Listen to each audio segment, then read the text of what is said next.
Bonjour les amis, je suis John Lomaking. Bienvenue au panel de l'école du sabbat de 3ABN. Vous nous avez peut-être suivi de semaine en semaine, c'est la semaine numéro 6. La leçon du trimestre, c'est l'amour de Dieu et la justice. Aujourd'hui, c'est l'amour de Dieu pour la justice. Et je parle d'amour et de justice. Je suppose que vous vous demandez de quoi la leçon parle. Si vous voulez nous suivre, allez sur 3abnsabbatschoolpanel.com. Téléchargez une copie numérique pour nous suivre, mais mieux que cela, allez dans une église locale adventiste du 7e jour et dites que nous vous avons envoyé. Asseyez-vous et partagez avec eux la parole de Dieu. Mais pour l'instant, restez avec nous. Nous revenons tout de suite.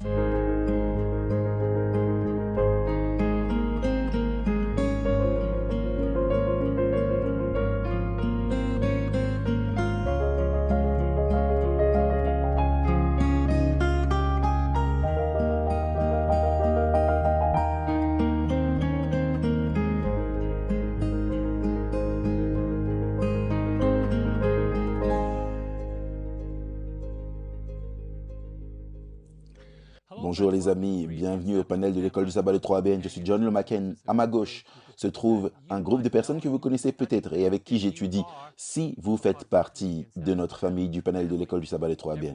Partout où ma femme voyage, et je sais que c'est la même chose pour notre panel ici, les gens disent « je regarde, je passe du temps, je prends des notes » et nous vous remercions pour votre soutien merveilleux, l'amour de Dieu et sa justice. Vous voulez peut-être avoir nos notes. Allez sur 3abnsabbatschoolpanel.com et cliquez sur l'onglet Notes. Mettez les informations nécessaires afin que nous puissions vous envoyer les notes. Beaucoup de gens ont dit que nous avons rendu leur étude beaucoup plus facile. Merci pour votre soutien à tous les niveaux. Mais à ma gauche se trouve la dame au liste, Jill Morricone. C'est bon de t'avoir ici, Jill. Merci, Pasteur John. Lundi, nous parlons de Dieu est entièrement bon et juste. Shelly, la dame qui a tant de chapeaux et de beaux cheveux également. La leçon de mardi, c'est le caractère immuable de Dieu. Et Daniel Perrine, j'aime tes approches de la leçon qui sont toujours pratiques et tu fais toujours ressortir le fait que tu sois père et c'est bon que tu sois là, Daniel. Merci, c'est bon d'être ici. Mercredi, on parle d'un Dieu qui se repent, point d'interrogation. Et l'autre fils de Zébédée, James, et moi, c'est John. James, c'est bon de t'avoir ici. C'est bon d'être ici, John. J'ai la leçon de jeudi, s'accrocher à l'amour et à la justice. Ok, pourrais-tu commencer par la prière pour nous? Père Céleste, merci pour l'opportunité que nous avons d'ouvrir ta parole. Merci pour chaque personne qui nous regarde. Merci pour la promesse bénie de ton Saint-Esprit. Enseigne-nous, guide-nous, convainc-nous et conduis-nous à Jésus. Nous prions au nom de Jésus-Christ. Amen. Amen. Vous savez, la leçon de ce trimestre fait ressortir quelque chose que j'appelle les aspects pratiques du développement du caractère chrétien. C'est très important de savoir que si nous devons être des représentants de Dieu, alors nous devrions avoir les mêmes attributs que lui a. Maintenant, j'ai appris en étudiant le développement du caractère que Jésus nous donne une nouvelle nature et c'est maintenant notre responsabilité en exerçant ses principes et ses caractéristiques de développer cela en un caractère saint. Personne ne peut vous faire aimer si vous ne pratiquez pas l'amour, la paix, la patience, tous les fruits de l'esprit. Et nous parlons donc de cela et je suis très reconnaissant à la personne qui développe cette leçon. Ça a été une bonne chose. Ça fait ressortir des choses qu'on ne voit pas souvent, mais c'est tellement pratique et ça fait vraiment sens. Aujourd'hui, c'est l'amour de Dieu pour la justice. Regardons le texte à mémoriser. Jérémie 9 et verset 24. Mais que celui qui veut se glorifie d'avoir de l'intelligence et de me connaître, de savoir que je suis l'Éternel. Écoutez ça.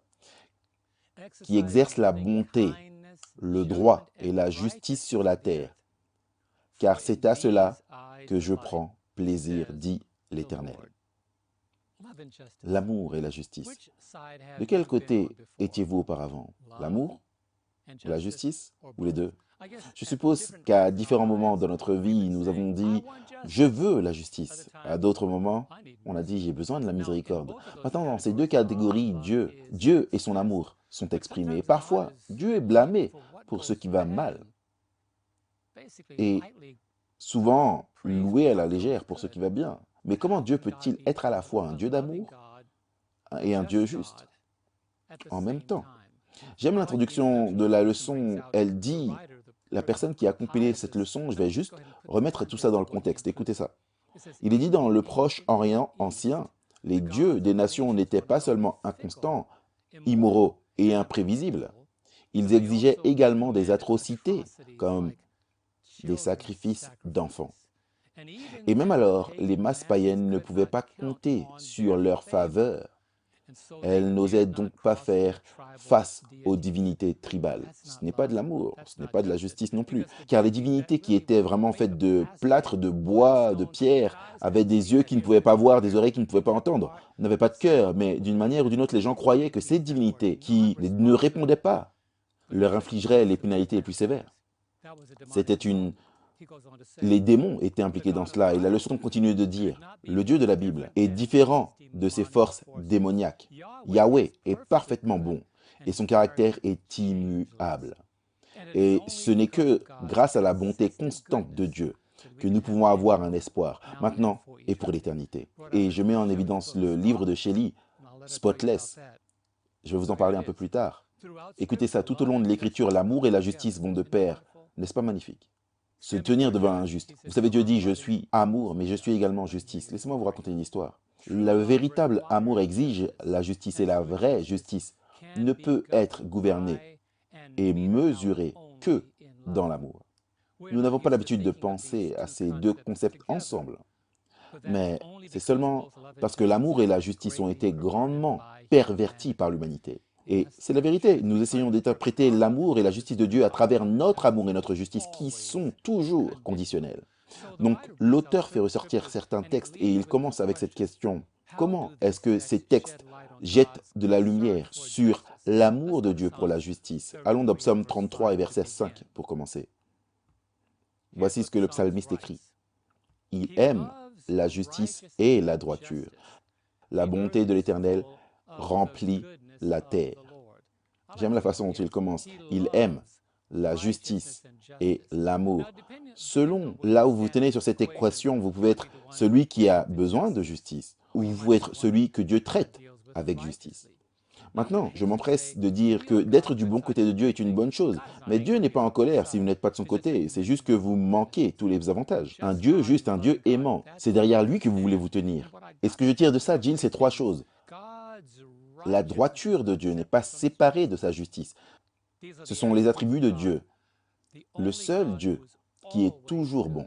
N'oubliez pas ça, toujours bon. Dieu n'est pas bon les jours ensoleillés et mauvais les jours de pluie. Dieu est toujours bon. Il est bon quand quelqu'un meurt et quand quelqu'un survit à une opération. Il est bon quand un bébé naît et quand il y a des atrocités terribles dans le monde. Dieu est bon en tout temps et en tout temps, Dieu est bon. Le but principal de la justice de Dieu et de sa miséricorde est d'induire un changement chez le coupable. Et ce n'est pas toujours le cas. Vous savez, parfois les gens adoptent des lois parce que les lois qu'ils ont passées ne sont pas respectées, alors qu'ils passent des lois pour passer des lois pour passer des lois, pour vraiment vous mettre en difficulté. Mais le but de Dieu pour la justice et sa miséricorde, c'est d'apporter un changement chez la personne coupable. Il n'est pas seulement le Dieu du système pénal divin. Il veut changer nos cœurs, changer nos vies, afin que nous ne retournions pas là où nous étions auparavant. Romains 2, verset 4, c'est le verset suivant. Où méprises-tu la richesse de sa bonté, sa patience et sa longanimité, ne sachant pas que la bonté de Dieu nous conduit à quoi? À la repentance. La raison pour laquelle nous voulons nous repentir, c'est parce que nous voyons que Dieu est bon. Il est patient. Parce que beaucoup d'entre nous savent, et permettez-moi de changer cela, nous savons tous par expérience que nous avons fait des choses que si Dieu était ce genre de Dieu en colère et uniquement justice, nous ne serions pas devant vous maintenant. Mais il dit, vous savez quoi? Je vais vous donner ce que vous ne méritez pas. Et alors que nous pensons à toute la bonté que Dieu a déversée sur nous, nous disons, pourquoi est-ce que j'attends pour me repentir? C'est le Dieu qui mérite la repentance. Mais ensuite, les bénéfices commencent à être toute notre expérience. Lorsque nous nous repentons, la justice de Dieu est pure et magnifique. Et même si nous ne nous repentons pas, elle est pure et magnifique. Si Dieu répondait toujours avec colère chaque fois que nous faisions quelque chose de mal, il n'y aurait pas de place donnée au cœur des hommes pour considérer la repentance. Voici un autre texte, 2 Pierre 3, 9. Le Seigneur ne tarde pas concernant l'accomplissement de ses promesses, comme quelques-uns le croient. Mais qu'est-ce qu'il fait? Il use de la patience envers nous. Pourquoi? Parce qu'il ne veut qu'aucun ne périsse, mais que tous parviennent à quoi? À la repentance. La repentance, c'est changer de direction, un changement d'attitude. Un changement du mode de pensée. Ne dites pas « je me repens et je continue dans la même manière de vivre » avant d'avoir dit que je me repens. Ésaïe 61, verset 8 nous dit « Car moi, l'Éternel, j'aime la justice. » Mais regardez ce qu'il a fait pour justifier son peuple et l'injustice qui allait venir sur eux. Il dit Je hais la rapine avec l'iniquité. Je leur donnerai fidèlement leur récompense et je traiterai avec eux une alliance éternelle. C'est le mot de Shelley, elle aime cela. C'est un mot magnifique. L'alliance n'est pas basée sur le fait que vous soyez bon ou pas, c'est basé sur le fait que Dieu est toujours bon. Malgré les maux parmi le peuple de Dieu, son alliance est bonne et est une alliance éternelle. Psaume 103, versets 10 à 14. Une autre chose qui nous montre que Dieu est aimant et juste. Il ne nous traite pas selon nos péchés. Il ne nous punit pas selon nos iniquités. Verset 11. Tu l'as, Jill? Mais autant que les cieux sont élevés au-dessus de la terre, autant sa bonté est grande pour ceux qui le craignent. Va jusqu'au verset 13. Autant que l'Orient est éloigné de l'Occident, autant il éloigne de nous nos transgressions. Car comme un père a compassion de ses enfants, l'Éternel a compassion de ceux qui le craignent. Verset 14 nous dit, car il sait de quoi nous sommes formés, il se souvient que nous sommes poussière. Si Dieu décidait simplement de nous laisser, nous disparaîtrions, mais il se souvient que nous ne sommes que poussière. Poussière formée à son image, qui a été entachée par le péché, mais nous sommes toujours poussière. Nous avons été tirés de la poussière, nous retournerons à la poussière. C'est bon de savoir qu'un Dieu aimant et juste nous appellera un jour de la poussière à la vie immortelle. C'est la beauté de Dieu. Si Dieu nous traitait selon nos péchés, aucun d'entre nous ne survivrait. J'aime la façon dont David, le psalmiste, le dit. Quand vous pensez à sa vie et à ce qu'il a fait, cela s'applique à chacun d'entre nous. Psaume 32, verset 1. Béni soit l'homme dont la transgression est pardonnée, dont le péché est couvert, l'amour et la justice. Certaines des réponses les plus négatives viennent de ceux qui se considèrent meilleurs que les autres. Maintenant, c'est quelque chose... Jésus avait le plus de problèmes avec les gens religieux qu'avec les non-religieux. Il a dit, en fait, les prostituées, les collecteurs, les publicains vont entrer plus rapidement au royaume que vous. Car parfois, les religieux, et ce n'est pas une déclaration générale, ne comprennent pas que Dieu est juste même envers eux. Et ils ne croient pas qu'ils ont besoin de la miséricorde de Dieu. Parfois, cela peut être très difficile. Remarquez la réprimande que Dieu donne à ceux qui ne savent pas qu'ils ont besoin de sa miséricorde et de sa grâce. Matthieu 23, verset 23. Malheur à vous, scribes et pharisiens hypocrites, car vous payez la dîme de la menthe, de l'anis, de cumin, et vous avez négligé les choses les plus importantes de la loi, qui sont quoi, Jill? La justice, la miséricorde, la foi. Vous devez ce que vous auriez dû faire sans négliger les autres. Il ne dit pas ne payez pas la dîme, mais il dit où est votre justice, où est votre miséricorde, où est votre foi? Signe distinctif de la vie chrétienne. Nous devons être différents du monde parce que les tribunaux et le système judiciaire sont très forts dans la pénalisation. Mettez-les en prison, 10 ans, 5 ans, 2 semaines, peu importe. Et quand les gens vont en prison, ils ne sentent pas la miséricorde et la foi, ils ressentent la justice. Les chrétiens devraient avoir un standard plus élevé, même dans les moments où les choses nous ont fait du mal, les choses qui n'étaient pas justes. Nous devrions exercer ce qui dira au monde que nous sommes connectés à un Dieu d'amour et de justice. Jérémie 9, verset 24 est un autre texte. Mais que celui qui veut se glorifie d'avoir de l'intelligence et de me connaître, de savoir que je suis l'Éternel qui exerce la bonté, le droit et la justice sur la terre. Car c'est à cela que je prends plaisir, dit l'Éternel. Je pense que je l'ai lu plus tôt. Jacques 1, verset 17. Je vais lire cela avant que mon temps n'expire. Toute grâce excellente et tout don parfait descend d'en haut du Père des Lumières, chez lequel il n'y a ni changement ni ombre de variation. Dieu n'est pas bon aujourd'hui et mauvais demain. Il ne change jamais. Malachie 3, verset 6. Je suis l'Éternel, je ne change pas. Voilà pourquoi vous n'êtes pas consumés. Merci, Jésus, fils de Jacob. Alors si vous oubliez, souvenez-vous de ceci. La miséricorde et la vérité se sont réunies. La justice et la paix se sont embrassées. Psaume 85, verset 10. Pourquoi? Parce que Dieu est amour et justice. Amen. Merci, pasteur John. Quelle fondation incroyable. L'amour et la justice. Je suis Jill Moriconi. Lundi, nous parlons de Dieu est entièrement bon et juste. Que se passe-t-il lorsque vous et moi disons une chose et nous en faisons une autre? Les chefs religieux dont tu as parlé étaient coupables de cela. Que se passe-t-il lorsque nous ne pratiquons pas ce que nous prêchons? Pouvez-vous prétendre aimer les autres et continuer à bavarder sur eux dans leur dos? Et si vous parliez de la pureté et de secrètement vous livrer à la pornographie? Et si vous demandiez le pardon à Dieu et refusiez de pardonner aux autres personnes? Si encore vous enseignez la Bible et pourtant vous mentez, ou vous trichez, ou vous volez, Mais encore si vous dites aux gens simplement de faire confiance à Dieu et que vous-même vous inquiétez des choses qui se produisent dans votre vie. Notre Dieu n'est pas comme nous sommes parfois en tant que personne. Notre Dieu est consistant. Notre Dieu se tient derrière chaque promesse qu'il a faite. Notre Dieu est amour et aimant. Notre Dieu est juste. Notre Dieu est entièrement bon et juste. Maintenant, j'ai plusieurs textes dans ma leçon, mais nous allons en prendre deux et construire la leçon autour de ces derniers. Nous allons examiner l'histoire de Sophonie. Alors, venez avec moi dans ce petit prophète Sophonie, et nous allons également regarder à Habakkuk. Donc, ces deux petits prophètes, livres voisins de l'Ancien Testament, Sophonie. Sophonie met l'emphase sur une seule chose, le jour du Seigneur. Et ce jour du Seigneur apporte la justice aux méchants et pourtant la miséricorde aux justes. Là encore, nous voyons l'amour et la justice de Dieu. Le jour de l'Éternel apporte le jugement au monde entier. Et si vous suivez la progression du livre de Sophonie, il s'adresse spécifiquement aux ennemis de Juda. Il parle également des Philistins, de Moab, d'Ammon, des faux dieux, de Couche d'Assyrie. Puis le jugement vient spécialement sur le peuple de Dieu. C'est ce que nous allons examiner dans un instant. Juda et Jérusalem sont des cibles spéciales, on pourrait dire, de cette punition divine. Mais le peuple n'est pas laissé dans son péché. Dieu les invite à se repentir et il se préserve un reste des nations et de Juda. Puis, à la fin du livre, nous le voyons se réjouir de son peuple. Regardons à Sophonie 3, verset 5. « Voici qui est notre Dieu. Notre Dieu est entièrement bon et juste.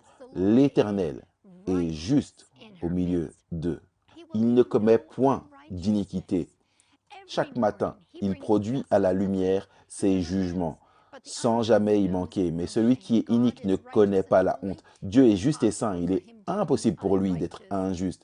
Il est juste, opposé à l'injustice. Mais par contraste, regardons le peuple de Dieu, les chefs religieux, les personnes qui étaient censées représenter Dieu. Nous sommes dans le même chapitre, verset 2.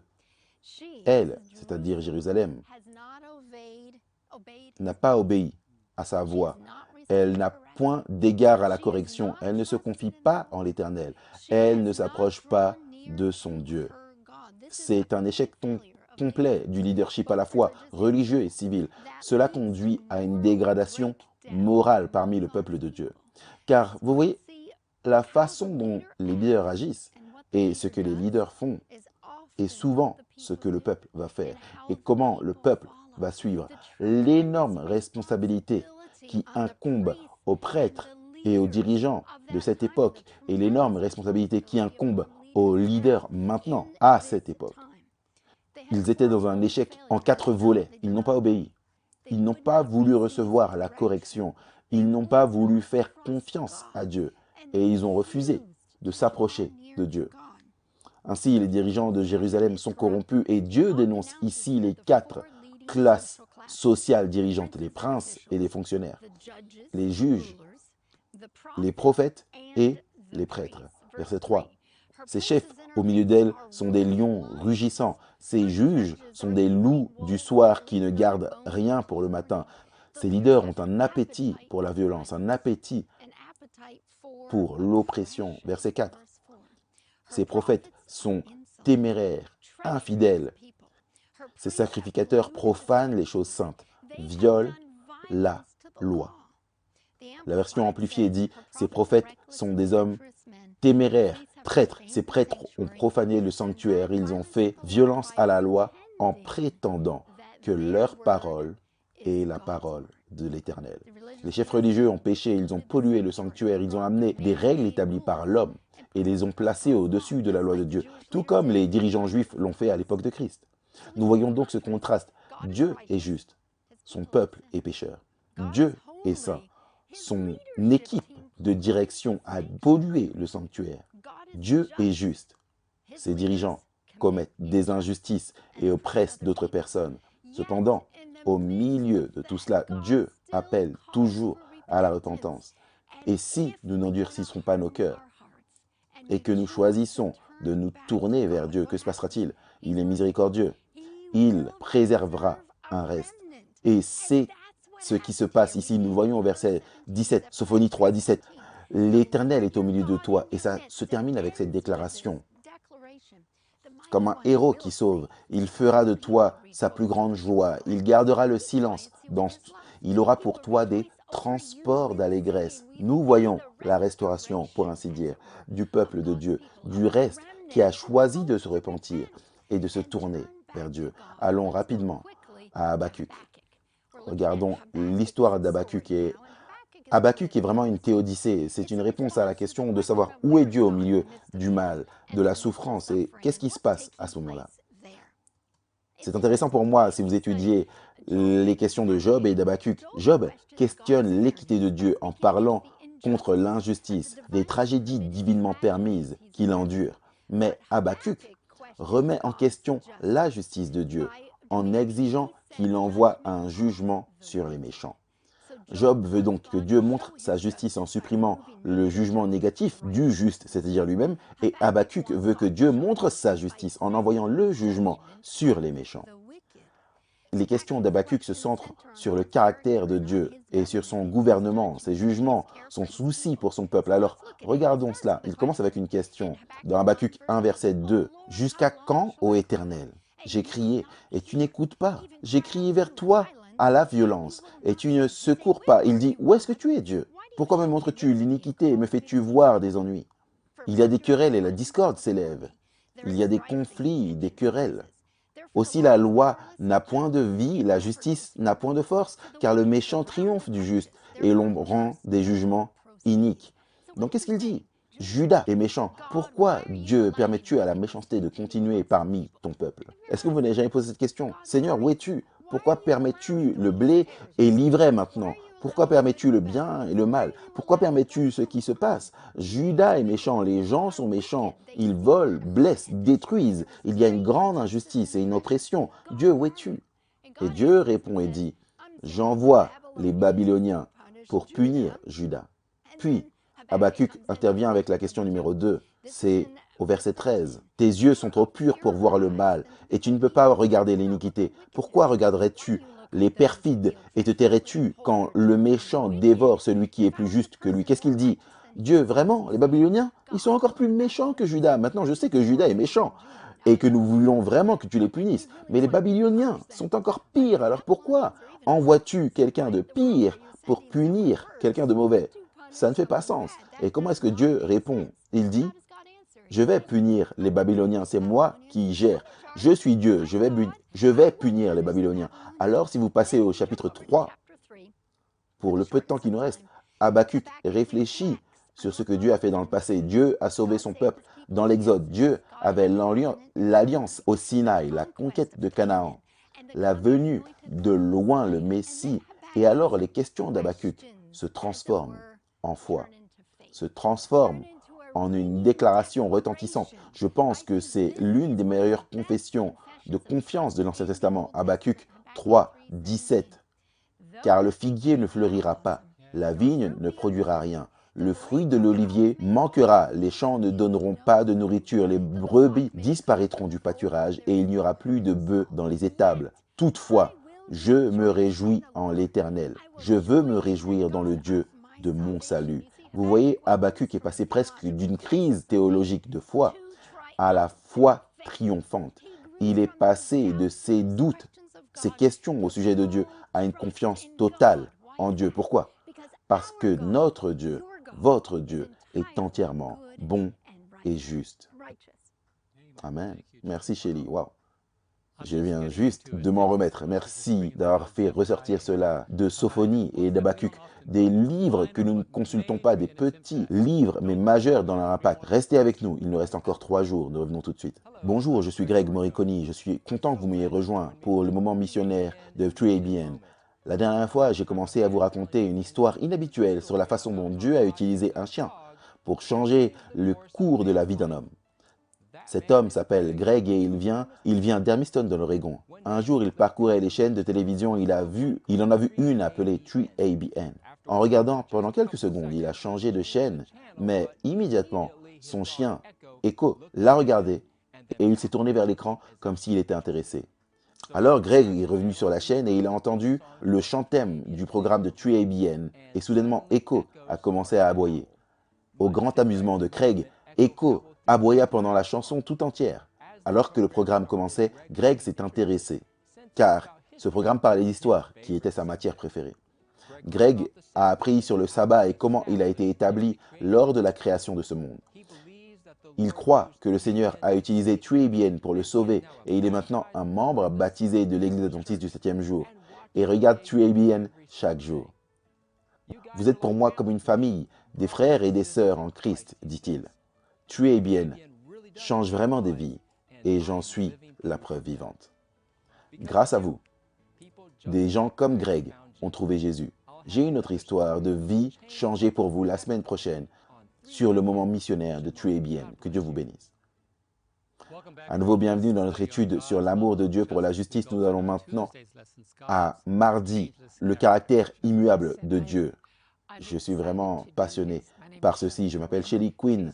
Mardi, c'est le caractère immuable de Dieu. Nous avons examiné les Écritures assez souvent de 1 Jean 4:8, Dieu est amour. Maintenant, quand je parle de cela, les gens disent « Waouh, mais 1 Jean 1:5 dit que Dieu est lumière. » Alors, regardons à cela juste une seconde.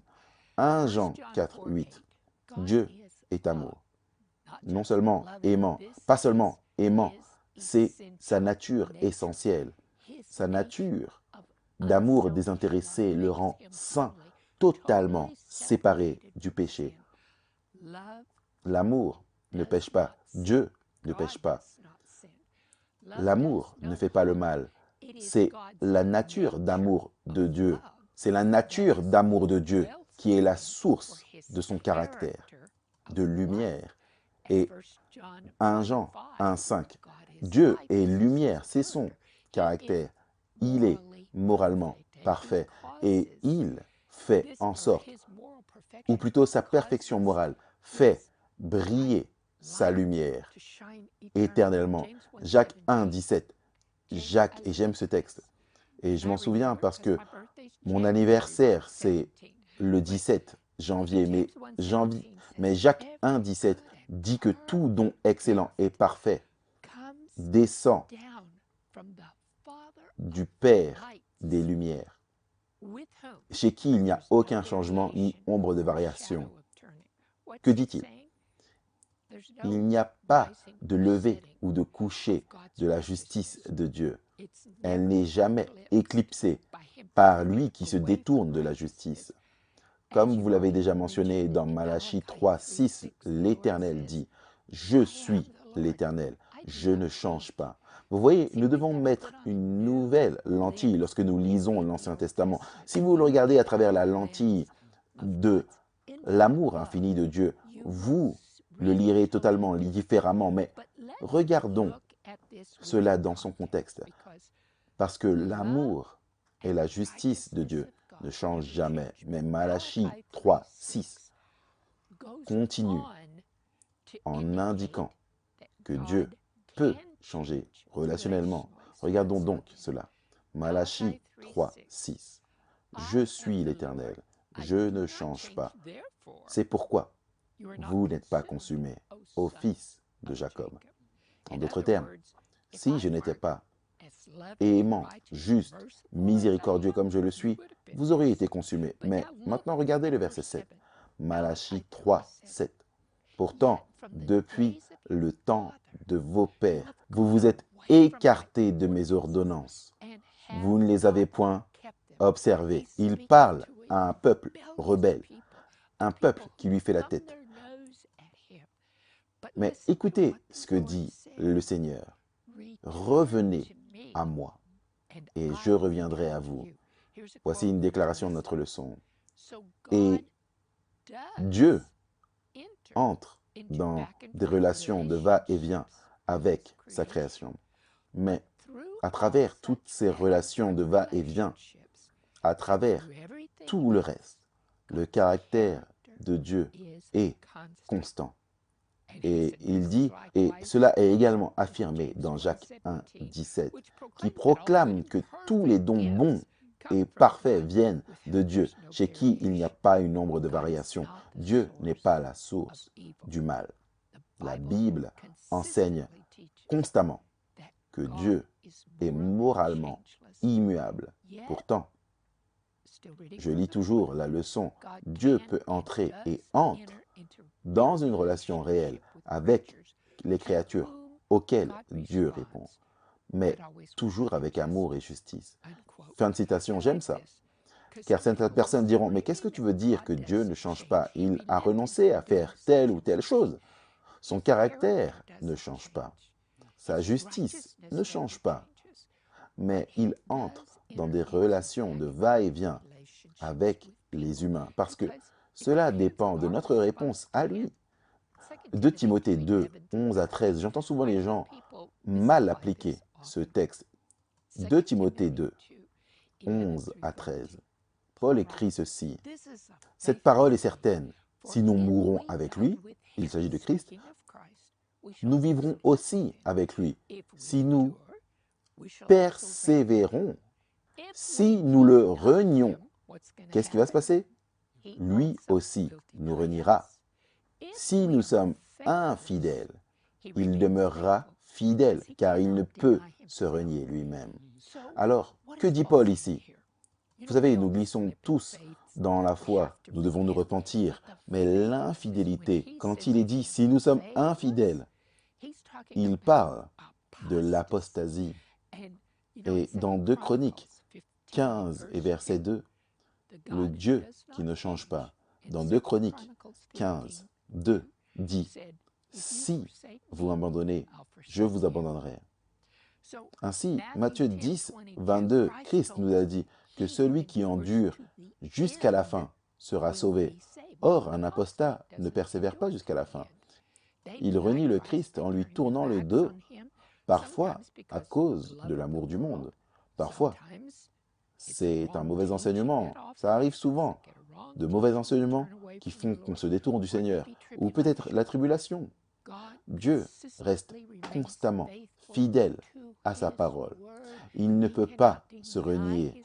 Il ne peut pas renier sa parole. Il ne peut pas se renier lui-même. Il sauve ceux qui croient en lui et qui marchent dans une relation d'alliance avec lui. Puis, il condamne ceux qui refusent une relation d'alliance. Nous voyons cela dans Jean 3, 16 à 18. Alors écoutez ce que Paul a écrit à Tite, Tite 1, versets 1 et 2. Pour la foi des élus de Dieu et la connaissance de la vérité qui est selon la piété, lesquels reposent sur l'espérance de la vie éternelle, promise dès les plus anciens temps par le Dieu qui ne ment point. La grâce nous est venue avant que le temps ne commence. Il y a une belle citation que j'aime. Kathleen Palsani, c'est une journaliste états-unienne. Ce qu'elle a écrit est tellement mémorable. Elle dit, la justice, c'est d'obtenir ce que l'on mérite. La miséricorde, c'est de ne pas obtenir ce qu'on mérite. La grâce, c'est d'obtenir ce qu'on ne mérite absolument pas. N'est-ce pas merveilleux? J'aime cela. Maintenant, dans Hébreux 6, versets 16 et 17, Hébreux 6, 17 parle des promesses de Dieu, son serment, et dit que sa parole est sûre et immuable. Verset 18, Hébreux 6, 18 dit « Par ces 2 choses immuables, sa promesse et son serment, dans lesquels il est impossible à Dieu de mentir, nous pouvons avoir une forte consolation, un réconfort éternel, nous qui avons fui pour un refuge, pour saisir l'espérance qui nous est proposée. Dieu ne peut pas mentir. Il a fait une promesse et un serment.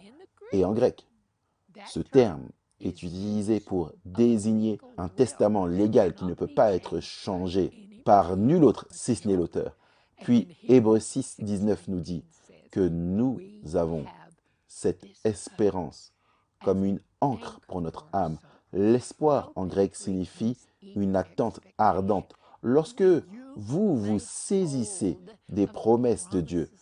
Ce n'est pas assez lourd pour être une encre. Lorsque vous vous saisissez des promesses de Dieu, cela vous ancre, cela vous empêche d'être irrésolu, ballotté d'avant et en arrière par tous les vents de doctrine. Écoutez maintenant la citation de la leçon.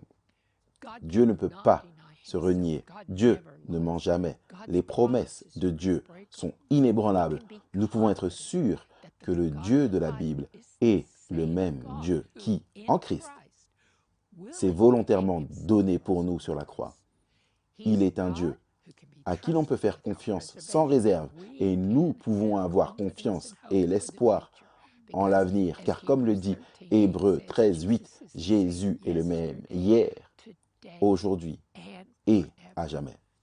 Vous savez, quand vous pensez à la bonté du Christ, quand vous pensez à l'amour de Dieu, qu'il est descendu pour mourir sur une croix, pour payer notre pénalité, comment pouvez-vous remettre en question l'amour de Dieu? Amen. Merci, Shelly.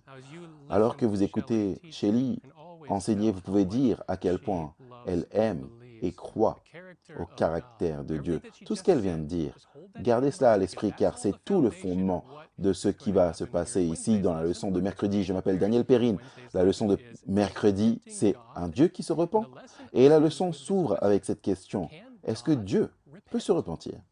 Eh bien, on va regarder à la Bible pour la réponse à cela dans Nombre 23 et verset 19. Il est dit que Dieu n'est pas un homme pour mentir, ni le fils d'un homme pour se repentir. A-t-il dit et ne fera-t-il pas? Ou a-t-il parlé et ne le fera-t-il pas? Il y a une déclaration claire. Dieu n'est pas un Dieu qui se repent. Allez dans 1 Samuel chapitre 15 verset 29 et c'est dans le contexte de Saül alors que la royauté lui est retirée à cause de sa rébellion contre Dieu. Et Samuel dit, « Celui qui est la force d'Israël ne ment point et ne se repent point. » Car il n'est pas un homme pour se repentir. Le mot pour se repentir dans Nombre, c'est Naham. C'est le même mot dans 1 Samuel 15. Naham. La version King James le traduit de manière systématique comme par repentir tout le temps. La Bible ici dit que Dieu ne fait pas cela. Dieu ne fait pas cela. Eh bien, cela soulève certaines questions dans notre esprit alors que nous allons dans le livre d'Exode au chapitre 32, verset 14, et c'est l'histoire du veau d'or, où Dieu dit « Je vais détruire Israël » et quelque chose d'autre se produit. Certaines personnes sont détruites. Exode 32, 14, et l'Éternel se repentit du mal qu'il avait déclaré vouloir faire à son peuple. Le même mot. La même version dans la version King James, c'est traduit par repentir également. Alors il y a un sens dans lequel Dieu ne se repent pas. Il n'est pas comme nous. Il ne se repent pas. D'un autre côté, il y a un sens dans lequel Dieu se repent. Alors c'est quoi la différence? Et comment pouvons-nous faire la différence? C'est là que les étudiants de la parole de Dieu regardons en profondeur. Nous regardons sous la surface. Donc lorsque nous entendons le mot se repentir, nous pensons probablement à Jean-Baptiste. Nous pensons à Jésus qui est sorti et a prêché « Repentez-vous, car le royaume des cieux est proche ». C'est le mot grec « mataneo » qui signifie changer d'état d'esprit, se détourner, arrêter d'aller dans un sens et aller dans un autre sens, cesser de faire le mal et commencer à faire le bien. Donc c'est dans le contexte du péché, se détourner du péché. Maintenant, l'équivalent hébreu à cela, c'est « chouv ».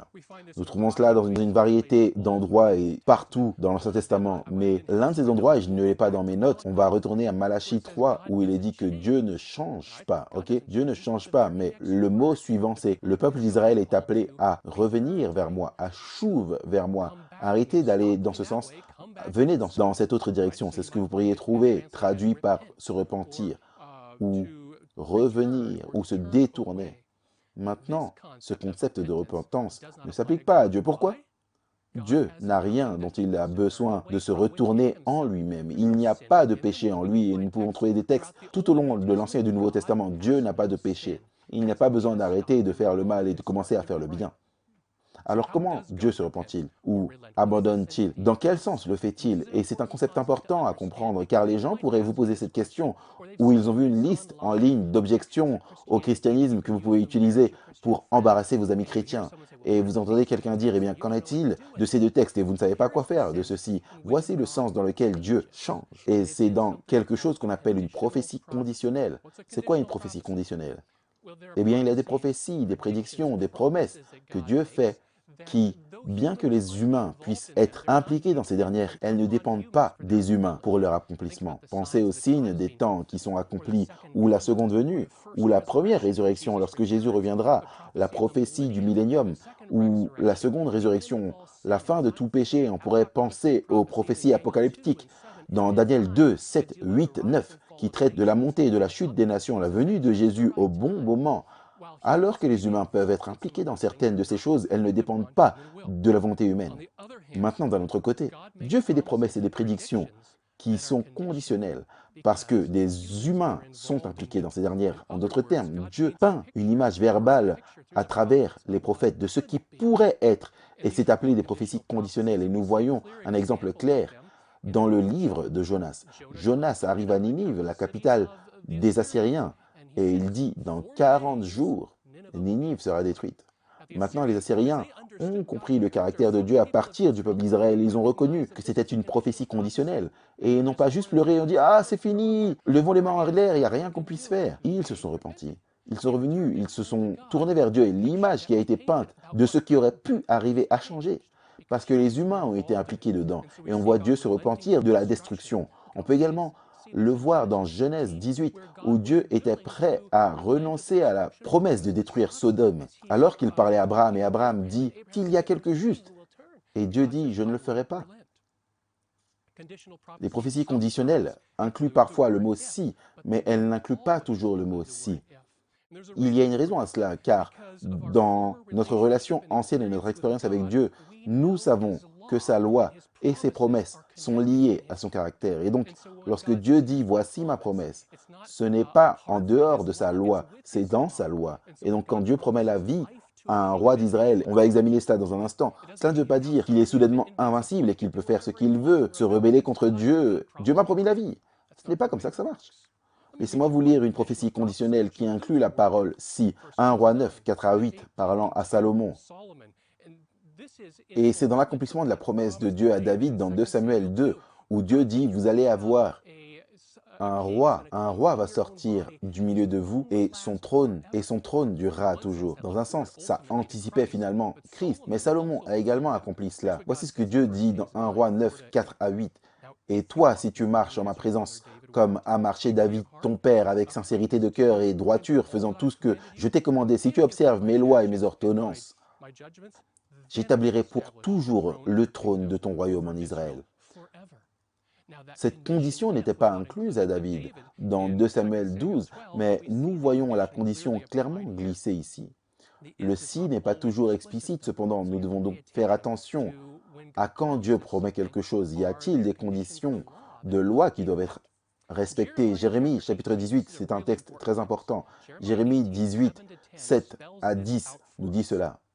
« Soudain je parle sur une nation, sur un royaume, d'arracher, d'abattre et de détruire. » Verset 8 maintenant. « Mais si cette nation sur laquelle j'ai parlé revient de sa méchanceté, je me repens du mal que j'avais pensé lui faire. » Voici ce mot, se repentir. « Et soudain je parle sur une nation, sur un royaume, de bâtir et de planter. Mais si cette nation fait ce qui est mal à mes yeux et n'écoute pas ma voix, je me repens du bien que j'avais l'intention de lui faire. » Maintenant, tout se passe. Ce texte se passe dans le contexte de Jérémie qui regarde à un potier, qui façonne un pot. Et s'il ne répond pas aux mains façonnantes du potier, il le remodèle. Et c'est ainsi que Dieu travaille dans notre vie. Il fait des promesses. Il nous fait des promesses. J'en pense à une au tout début de la Bible. « Le jour où vous mangerez du fruit de cet arbre, vous mourrez. » C'est une promesse conditionnelle. Parce que si nous accrochons à la justice de Christ, nous ne mourrons point. Et c'est la volonté de Dieu pour nous. Il y a beaucoup d'exemples de prophéties conditionnelles dans la Bible, et j'en ai inclus beaucoup dans les notes. Si vous téléchargez les notes, vous en obtiendrez environ une douzaine d'autres. Je ne vais pas les mentionner ici, mais j'aimerais mentionner le roi Sédécias, le dernier roi d'Israël avant qu'ils arrivent en captivité. Dans Jérémie 34, nous lisons que Sédécias était, et les dirigeants d'Israël avaient fait ce que la loi de Dieu disait. Ils avaient libéré leurs esclaves. Ils étaient de retour dans la loi de Dieu. Dans Exode 21, 12, libérer les esclaves. Et Dieu ensuite a fait une promesse à travers Jérémie à Sédécias. Et il dit, tu vas mourir en paix. Bien que Jérusalem soit en train d'être détruite, vous pouvez trouver cette promesse au verset 4 et 5.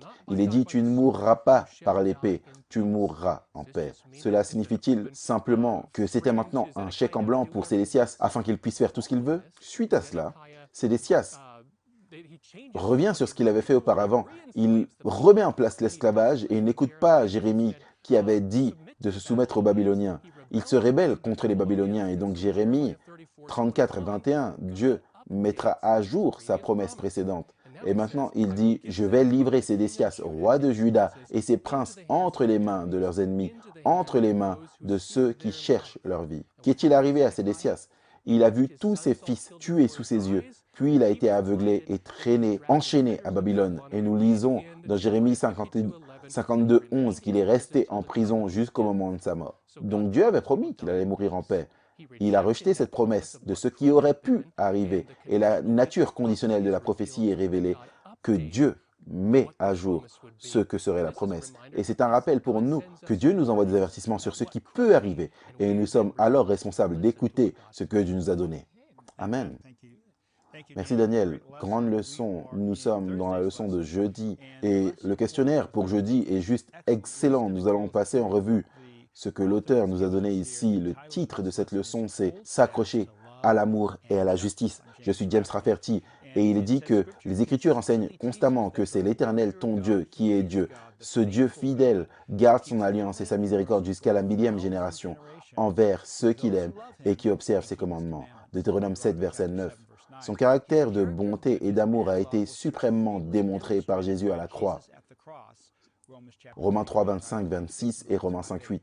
Selon Psaume 100, verset 5, « Car l'Éternel est bon, sa bonté dure à toujours, et sa fidélité de génération en génération. » On peut également comparer cela au Psaume 89, verset 2. Ainsi, on peut faire confiance à Dieu. Il ne donne que des dons parfaits à ses enfants. Jacques 1, 17. En fait, il accorde des bonnes choses même à ceux qui se positionnent comme ses ennemis. Et c'est un point très important parce que nous regardons ici à la justice de Dieu, mais aussi à son amour. Nous examinons la nécessité de s'accrocher à son amour et à sa justice. Comment pouvons-nous faire cela? Eh bien, tout d'abord, nous voulons comprendre pourquoi Dieu accorde de bonnes choses, même à ses ennemis. Nous trouvons cela dans Matthieu 5, 43 à 48. Lisons ces versets et posons-nous la question, qu'est-ce que cela nous enseigne concernant le merveilleux amour de Dieu et comment devons-nous agir envers les autres à la lumière de cet enseignement de Jésus? Verset 43, vous avez appris qu'il a été dit, tu aimeras ton prochain et tu haïras ton ennemi. Mais moi je vous dis, aimez vos ennemis, bénissez ceux qui vous maudissent, faites du bien à ceux qui vous haïssent et priez pour ceux qui vous maltraitent et qui vous persécutent, afin que vous soyez fils de votre Père qui est dans les cieux, car il fait lever son soleil sur les méchants et sur les bons, et il fait pleuvoir sur les justes et sur les injustes. Si vous aimez ceux qui vous aiment, quelle récompense méritez-vous? Les publicains n'agissent-ils pas de même? Et si vous saluez seulement vos frères, que faites-vous d'extraordinaire? Les païens aussi n'agissent-ils pas de même? Il finit avec ce verset. Soyez donc parfaits, comme votre Père céleste est parfait. La perfection est mal comprise dans le contexte de ces versets. La perfection n'est pas tant une liste de choses à faire et à ne pas faire. La perfection, c'est la façon dont on se lie aux gens qui nous maltraitent. Comment on réagit aux gens qui nous maudissent? Comment on fait face aux gens qui sont méchants envers nous, aux gens qui nous maltraitent ou maltraitent nos proches? Dieu nous donne l'illustration de la manière dont il réagit par rapport à la nature elle-même. Il laisse son soleil briller sur les bons comme sur les méchants. Il fait pleuvoir sur les justes et les injustes. Les deux sont des révélations positives. Parfois, nous pensons « Oh, la pluie c'est mauvais ». Mais la pluie est une excellente chose quand vous êtes agriculteur. La pluie est une très bonne chose lorsque vous êtes en période de sécheresse. Et Dieu exerce sa bonté sous le soleil et sous la pluie. Et il nous dit que c'est la perfection. C'est ce à quoi la perfection ressemble en fait. Dans Luc, chapitre 6, verset 36, le même sermon est résumé de cette façon. Soyez donc miséricordieux comme votre Père est aussi miséricordieux. Donc la miséricorde et la perfection sont une seule et même chose. Et l'idée de perfection est révélée dans l'histoire de Job. Par exemple, Job était un homme parfait. Il y avait un homme dans le pays d'Uz dont le nom était Job, et cet homme était parfait. Pourquoi était-il parfait? Parce que Job, dans le contexte, se levait tous les matins, tôt. Chaque fois que ses enfants se réunissaient et organisaient leur petite fête d'anniversaire, il se levait tôt le matin et il offrait des sacrifices pour tous ses enfants. Il priait pour eux parce qu'il craignait que ses enfants aient maudit Dieu dans leur cœur. Et ainsi faisait-il continuellement. Sa perfection était dans son attitude envers ses enfants, non pas parce qu'ils étaient parfaits, mais parce qu'il avait peur qu'ils soient imparfaits. En d'autres termes, Dieu a donné ses affaires et son temps pour ses enfants imparfaits. Il craignait pour eux, il priait pour eux. Et dans ce sens, Job est identifié comme un homme parfait. Maintenant, Job est testé, la perfection est testée. Et toutes sortes de calamités se produisent, y compris la perte de ses enfants. Et finalement, ses amis arrivent et le bombardent avec l'idée que s'il était si parfait, s'il était si bon, s'il était si en règle avec Dieu, comment cela peut-il lui arriver? Job a persévéré malgré tout cela jusqu'à la fin. Et Dieu dit à son consolateur misérable et ses amis sans valeur, « Je veux que vous alliez vers Job. » Et c'est une déclaration de foi de la part de Dieu, parce qu'il va prier pour vous. L'expérience de Job commence avec le fait de prier pour ses enfants, sa famille, et elle se termine avec lui qui prie pour ses amis misérables. Job mûrit, il grandit à travers cette expérience, il devient de plus en plus comme Dieu. Vous voyez, Dieu est très largement représenté par Job, parce que Job se lève tôt, Dieu ne sommeille ni ne dort. Job sacrifie certaines de ses affaires pour ses enfants. Dieu a donné le sacrifice de lui-même pour les péchés du monde. Et donc Job, dans sa sphère, est parfait comme Dieu l'est dans sa sphère. Job révèle un peu du caractère de Dieu. Maintenant, Matthieu chapitre 5 décrit l'amour de Dieu comme parfait parce que l'amour imparfait est l'amour qui aime ceux qui nous aiment. Mais Dieu aime même ceux qui le haïssent, même s'ils se positionnent comme ses ennemis. Son amour est complet et donc parfait. Et bien que l'amour et la miséricorde de Dieu dépassent de loin toutes les attentes raisonnables, ils ne remplacent jamais ni ne contreviennent à la justice. Au contraire, ils réunissent la justice et l'amour selon Psaume 85 et le verset 10. Pasteur John, je pense que tu as parlé de cela plus tôt. Donc de même, la Bible nous exhorte à observer la miséricorde et la justice, puis à nous attendre continuellement à Dieu. Osée chapitre 12, verset 6, un autre verset qui le dit ainsi, « Tenez fermement à l'amour et à la justice et attendez-vous à Dieu. » À la fin, Dieu lui-même établira une justice parfaite. Quand va-t-il apporter la justice parfaite? À la fin. Romains 2, verset 5 nous enseigne que son juste jugement sera finalement révélé. Les rachetés chanteront, « Grandes et merveilleuses sont tes œuvres, Seigneur Tout-Puissant. » C'est dans Apocalypse 15. Tes voies sont justes et véritables, ô roi des saints. Qui ne te craindra pas, ô Seigneur, et ne glorifiera ton nom? Car toi seul es saint, et toutes les nations viendront et se prosterneront devant toi, car tes jugements ont été manifestés. Et bien sûr, Apocalypse chapitre 15, versets 3 à 4, nous venons de le lire, c'est l'inverse du message du premier ange. Craignez Dieu, donnez-lui gloire, car l'heure de son jugement est venue. Adorez celui qui a fait les cieux et la terre et les sources d'eau. Les rachetés qui chantent le chant de Moïse et de l'agneau ont pleinement embrassé l'évangile éternel, proclamant ce magnifique message des trois anges. Puis, il y a Apocalypse chapitre 19. Apocalypse 19, versets 1 à 6, sont une manifestation très unique de cette vérité sur la justice de Dieu qui prévaut enfin. Parce que Apocalypse chapitre 19, versets 1 à 6 sont le seul endroit dans le Nouveau Testament. Et lorsque nous regardons la version King James de la Bible, le seul endroit dans toute la Bible où un mot spécifique est utilisé en relation à Dieu. Et ce mot, c'est un mot qui est familier. Alléluia. Alléluia. Alléluia. Ou loué soit le Seigneur. Il n'est jamais utilisé nulle part dans la Bible. Dieu l'a réservé pour cette occasion particulière. Et c'est la raison pour cela, je pense qu'elle est assez évidente. Parce que finalement, nous allons arriver au point où nous allons dire Alléluia d'une manière que nous ne l'avons jamais dite auparavant. Mais à quoi allons-nous dire Alléluia? Regardons Apocalypse chapitre 19. Commençons par le verset 1. Et après ces choses, j'entendis une grande voix et beaucoup de gens. Et le ciel disait Alléluia. C'est la première fois que c'est mentionné dans le Nouveau Testament et dans la Bible. Le salut, la gloire, l'honneur, la puissance au Seigneur notre Dieu, car ses jugements sont justes et véritables. Car il a jugé la grande prostituée qui avait corrompu la terre par sa fornication, et il a vengé le sang de ses serviteurs de sa main, et ils dirent encore « Alléluia ».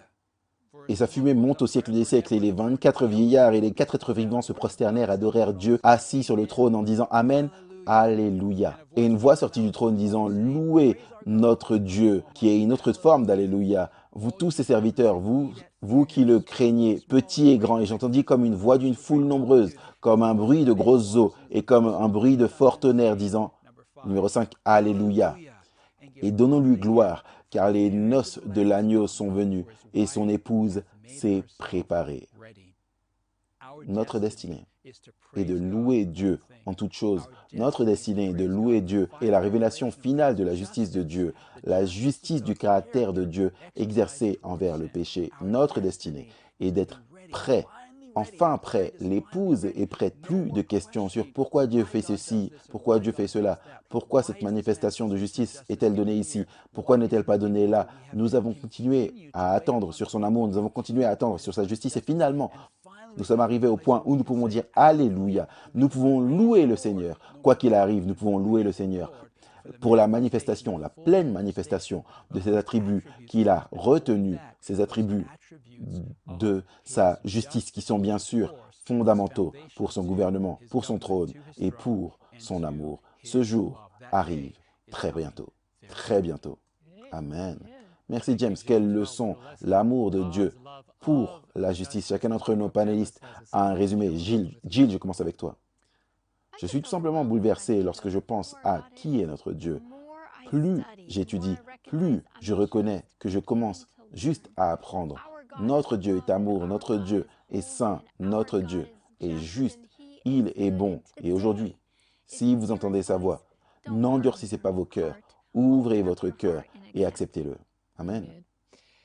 J'ai grandi en croyant que le Dieu de l'Ancien Testament qu'on m'avait enseigné était sévère, moralisateur.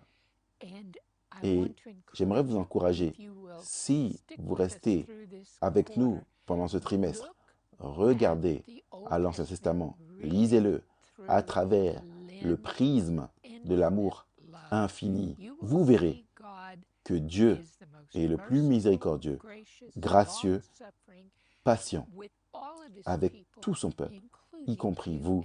Et vous ne pouvez pas vous empêcher de tomber à genoux et de dire « Alléluia ». Amen. Je suis tellement reconnaissant que le Saint-Esprit ait inspiré les prophéties conditionnelles pour être incluses dans la Bible, parce qu'elles nous enseignent quelque chose. Elles nous enseignent que Dieu est non seulement disposé, mais qu'il veut changer le résultat promis du péché pour votre vie et la mienne. À cause du péché, je mérite la mort. Et les prophéties conditionnelles disent qu'il y a une autre voie que Jésus a tracée pour toi. Amen. Notre dernier verset de la leçon d'aujourd'hui, jeudi, est tiré d'Ésaïe 2, 5. Le verset 1 dit « Ô Seigneur, tu es mon Dieu, je t'exalterai, je louerai ton nom, car tu as fait des choses merveilleuses. Tes conseils d'autrefois sont fidélité et vérité. » Que cela soit notre déclaration aujourd'hui, alors que nous nous approchons de la fin des temps. Merci, mes amis, de nous avoir rejoints pour cette étude merveilleuse sur le Dieu de justice, l'amour de Dieu pour la justice. Considérez le caractère cohérent de Dieu et qu'il veut la même chose pour nous. Michée 6:8 nous dit « Il t'a montré, ô homme, ce qui est bon, ce que l'Éternel exige de toi, c'est que tu fasses ce qui est juste, que tu aimes la miséricorde et que tu marches humblement avec ton Dieu. » Mes amis, rejoignez-nous la semaine prochaine pour l'étude numéro 7, le problème du mal. Beaucoup de problèmes. Dieu est blâmé pour des choses qu'il ne fait pas. Merci de nous avoir rejoints. Prions ensemble. Père Céleste, nous te remercions tant pour ton amour, pour la justice, pour ta miséricorde, ta tendre compassion qui ne faillit jamais. Aide-nous, Seigneur, à refléter, manifester ce que tu as fait pour nous. Et dans tout cela, Père, que les gens parviennent à la connaissance du vrai Dieu et à l'adorer, à l'aimer. Au nom de Jésus, nous prions. Amen.